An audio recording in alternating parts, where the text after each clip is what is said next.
Good afternoon, dear student. I am Vikram Singh, Assistant Professor, Department of Commerce from Mewar University. Today, in this class, we understand process costing.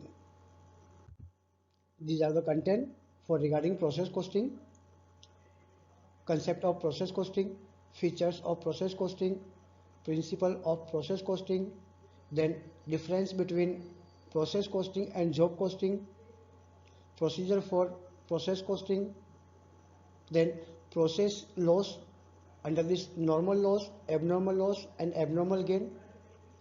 After that, format regarding process account with normal loss, abnormal loss, and then one another format process account with normal loss and abnormal gain.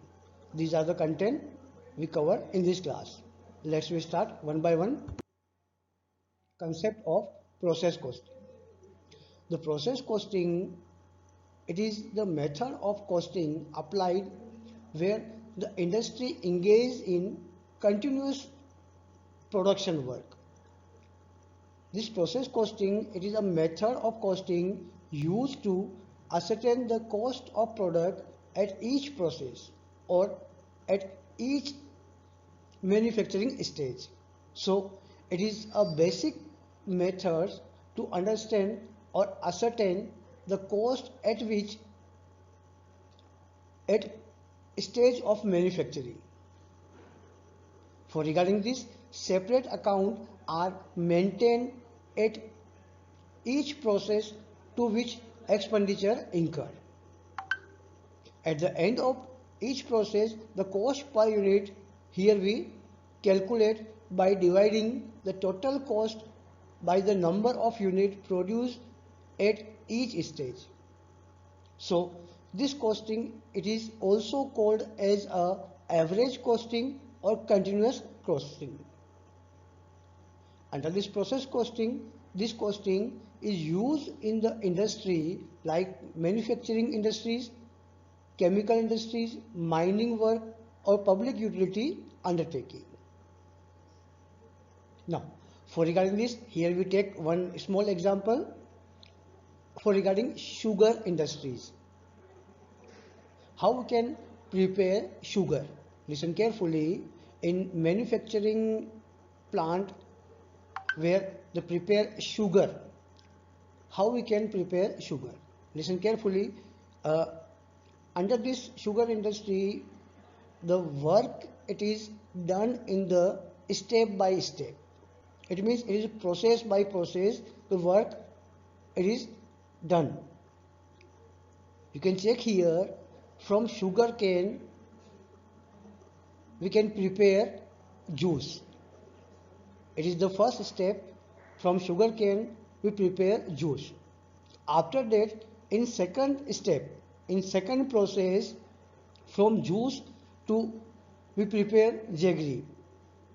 This is the second step. After that, in next step, from jaggery to we mix under this chemical and other item, then we can prepare sugar. So in sugar industries we have three steps. From sugar cane to juice, it is first. Then from juice to jaggery, it is second. Then from jaggery to we prepare sugar. So this type of industry we can use process costing where the work it is done in the step by step. This is all about the concept of process costing. Now after that, features of process costing. Production it is in continuous way. Under this process costing, the manufacturing areas their production it is in continuous way. Now the second, product pass through two or more distinct process of completion. Here we have work in a step by step or process by process. It is completed more than two process. Then products are standardized or homogenized. Products are not distinguishable in processing stage. The finished product of one process becomes the raw material of subsequent process. This is very important part. For regarding process, first we have closing stock. This closing stock, it is next process. This is opening stock. Suppose we have three process: process A, process B, and process C. In process A, we have closing stock. This closing stock, it is the opening stock of process B. Then process B closing stock, it is the opening stock of process C. Now after that, the cost of material, labor or expenses are collected for each process and charged accordingly. Here we have to calculate cost per unit for each process. So we have to charge expenses according to process wise. Now these are the feature for process costing. After that, principle of process contract. The following are the points considered while determining the cost under process costing. Production activity should be divided into different process or department. Here we have to require all manufacturing process be distributed into process wise. It means department wise, step by step, here we distribute it. Then a separate account is open for each process. Suppose we distributed in three process: process A, process B, process C. So here we have to open process A account, process B account, and process C account. Now after that, both direct and indirect costs are collected for each process. Here when we prepare process account, under this process account we have to mention all related direct or indirect costs. The next one, the quantity of output and cost are recorded in the respective process account. It's okay. Now then, cost per unit, it is determined by dividing the total cost at the end of each process by the number divided by the number of output of each process. Through this we have to calculate cost per unit. Now the next one, normal loss and abnormal loss are credited in the process account. Suppose in a particular process we have normal loss and also we have abnormal loss, we have to mention in credit side in process account. If we have abnormal gain, then this abnormal gain we have to mention in debit side of process account. Now the next one, the accumulated cost of each process is transferred to next process along with output. This is the opening and closing stock. So the closing stock, it is transferred in next process and showing opening stock in next process. The next one, in case of byproduct or joint product, their share in joint cost should be estimated and credited to the main account. Suppose in any manufacturing organization, the byproduct and joint product, it is also have, then here we have to estimate the cost of each product and mention in a process account. The next one, when there is work in progress at the end of period, the computation of inventory is made first term of complete unit. So here if we have any work in progress elements, then we have to calculate the completion unit and mention in process account. This is all about principle of contract, principle of process contract. Now the next, difference between process costing and job costing. Here we have two types of costing, process costing and job costing. Under process costing, the production work, it is in continuous way, and this is also long-term process. But job costing, it is according to customer order. This is for short term period. First, we get order from customer, then according to this order we have to produce product. The next one, production is for stock, but in this job costing, production it is not for stock. The next, process, under process costing, all unit produced are identical or homogeneous, it is equal. But in job costing, each job it is different from other job. Maybe the product it is different according to customer requirement. Next one, under process costing, there is regular transfer of cost of one. Under this we have different process, so we have to calculate cost according to process. Under job costing, there is no regular transfer of cost from one job to another job. If we complete one job, then we have to find out cost and profit for regarding particular job. The next one, work in progress always exists, but in case of job costing, work in progress it is may be or may not be, because it is depend upon according to a particular job. This is all about difference between process costing and job costing. Now after that, procedure for process costing. Listen carefully. Under this, each process it is separately identified and separate process account is open for each process. It is okay. Here, if we are preparing cost and profit calculation, then we have to prepare separate process account. Now then second, along with the particular column, two column for provided for both sides as a unit or amount. So when we prepare process account, then the under format we have two column in debit side and two column in credit side for regarding mentioning of quantity and amount. In later slide we will discuss this format. All the expenses are debited in respective process account. Here in debit side we mention expenses of a particular process account. Now then next, wastage, sale of scrap, byproduct, etc. are recorded on the credit side of the process account. If anyone loss in the form of wastage, scrap, so we have to mention in credit side in process account.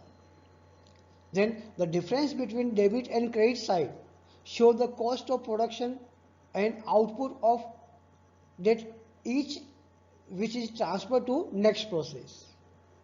It means the closing stock of particular process it is transferred to next process and showing in next process as a opening stock. Next one, the cost per unit in every process it is calculated by dividing the net cost by the output. Is okay. The output of last process it is transferred to finished stock account. Under this, the last process, suppose we have three process A, process B and process C. In the last process C, the final stock, the final closing stock we have to mention or we have to transfer in finished stock account. And last, incomplete unit at the end of each period, join every process converted in the term of complete unit. Okay, this is all about procedure for regarding process costing.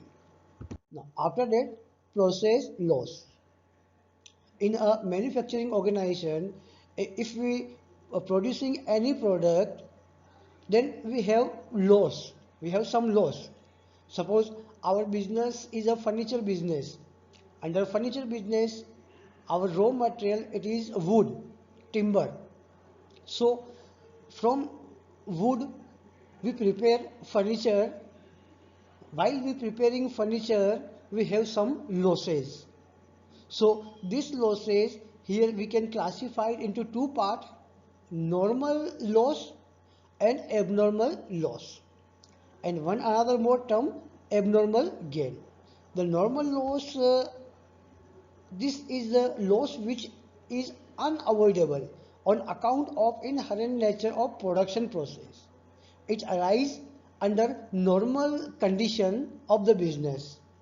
It is usually calculated as a certain percentage of input. Under normal loss include either it is scrap or wastage, both.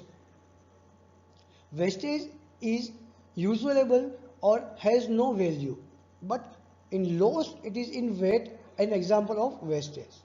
So loss in weight should be credited to the concerned process account. It should be recorded only in terms of quantity. The loss in weight you can calculate by using this formula: opening stock plus output from the proceeding process, and then minus output of the concerned process plus closing stock. Through this you can calculate loss in weight. This normal loss, it is charge against process account. Now after that, abnormal process loss, any loss caused by unexpected or unabnormal condition, such as plant breakdown, standard material, carelessness, any accident, etc. So the loss, it is exist of the marginal anticipated for normal loss can be called as a abnormal loss. It means our actual loss, it is higher from normal loss. Suppose our normal loss, it is 100 units. We assume 100 units our normal loss. But after manufacturing work, our actual loss, it is 120. Then in this situation, normal loss is 100 and excess 20 unit, it is abnormal loss. So when actual loss in the process is greater than the estimated normal loss, it is case of abnormal loss. Okay, it may be determined by comparing actual output with expected or normal output. Here we assume, here we determine the loss, abnormal loss of unit, we treat it as a normal output. If the actual output is less than the normal output, then we have abnormal gain situation. The abnormal loss we can calculate for value: normal cost of normal output divided by normal output multiply unit of abnormal loss. Through this formula we can calculate abnormal value, loss regarding abnormal value. Now the normal cost of normal output, we can calculate total expenditure minus sale proceeds of scrap. And normal output we can calculate input minus unit of normal loss. Now after that, abnormal gain. Sometimes actual loss or wastage in the process is less than the expected normal loss. It means here the situation is just different, it is just opposite from abnormal loss. Suppose our normal loss is 100 unit.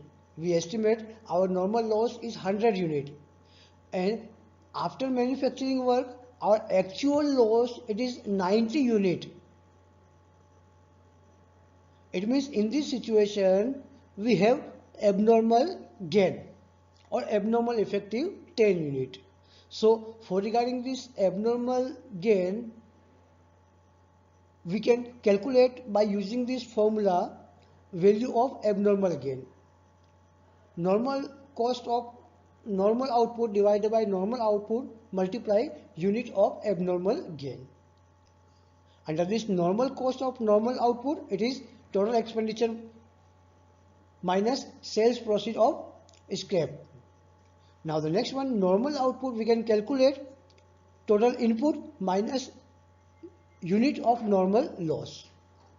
Now, then by using this formula, we can calculate abnormal gain. Now, listen dear student, this abnormal gain we have to show in process account in debit side.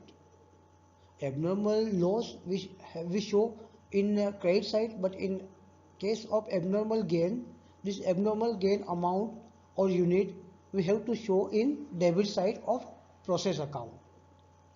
Now, after that, this is the format for process account. Under this, we mention normal loss and abnormal gain. Now, when we prepare the process account, here in debit side, we have particular unit or rupees column. Rupees, that is amount column. And also in credit side, particular unit or rupees column. Now, in debit side of this account, we mention all expenses like material expenses, direct expenses, direct labor, manufacturing expenses, etc.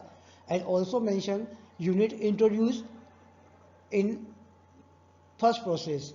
So 20,000 unit produced, and for regarding this amount we mention here. This is just example. And in credit side we mention normal loss. This normal loss, it is the loss we calculate on input unit. Suppose our normal loss, it is 5%, so this 5% we have to calculate on input unit. And then the abnormal loss, it is the balancing figure we can calculate by using or putting all amount or all unit amount.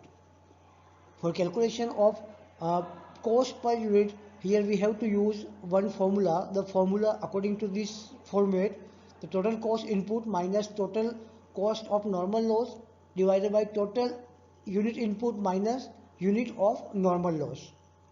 By using this, we can calculate cost per unit. Now, after that, the next format, it is the based on which process account with normal loss and abnormal gain.